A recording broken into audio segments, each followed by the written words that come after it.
again for joining me for another word of encouragement. Last week, actually during these next couple weeks, I'm going to continue my talk on how you can reduce the impact of stress in your life. And so last week, if you missed it, you can go ahead and click back on that one. And the first thing we talked about is understanding our circumstances or understanding our current experience, where we're at, what is causing that stress, and identifying those. And so maybe for some of you, remember it was writing it down.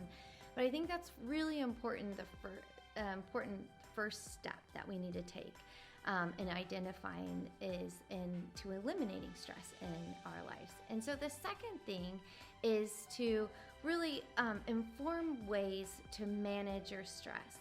And not only informing and being informed, maybe that's a better word, of ways that you can manage your stress, but also building resilience in your life. And I think that's a huge thing for us. Resilience is not giving up. It's like I coach cross country, and I always tell the students this when I'm coaching them. I'm like, you run through the finish line. It's such a habit of ours in society is that we see a finish line or we see something or things get stressful, and what do? We quit. We back out of the race. We say, not for me, I'm going to go this path. And what Jesus needs us to do as followers, he needs us to run through the finish line, and that builds resilience in your life. And then what that does too is it begins to, it's like a character trait, because then when you have ways to manage the stress, so when the stress comes on, then you can say, I can push through this, and here are the ways that I'm going to do that. And that's what I want to talk to you about today, are some of the ways that you can do it.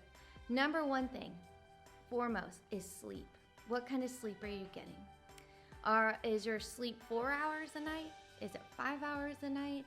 Is it sporadic? Are you getting up during the middle of the night and trying to fall back to sleep? Sleep is important.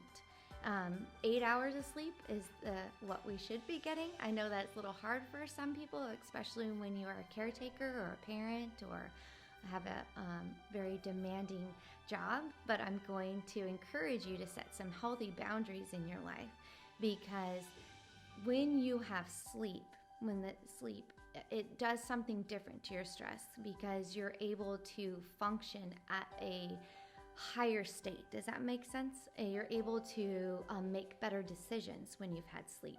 You're able to, when those situations arise, because naturally we're all facing stress all day long, but when you've had 8 hours of sleep, then you're able to make those decisions with a clear head, with a clear mind.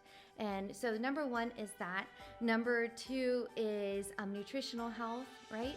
If you're living off Big Macs and French fries, probably not the best thing for you in the long run. I know they're delicious once in a while, but again, that is gonna cause your blood sugar levels and all your different things to go out of whack, which is also gonna help you not be able to sleep well. So eat healthy, find a good way to do it, a good pattern, and then always give yourself those little treats. And thirdly is the ability, is kind of what I was talking about earlier, is the ability to build that resilience in your life. And so I think that it's a mindset. It's a mindset that we have, is that we continue to push ourselves when we feel like stopping. And it's not in an unhealthy, balanced way. I don't want to say it. That seems like that's what I'm saying here. But I think it's again, what I said earlier, it's a character trait of being able to keep on keeping on. All right, talk to you soon. Bye for now.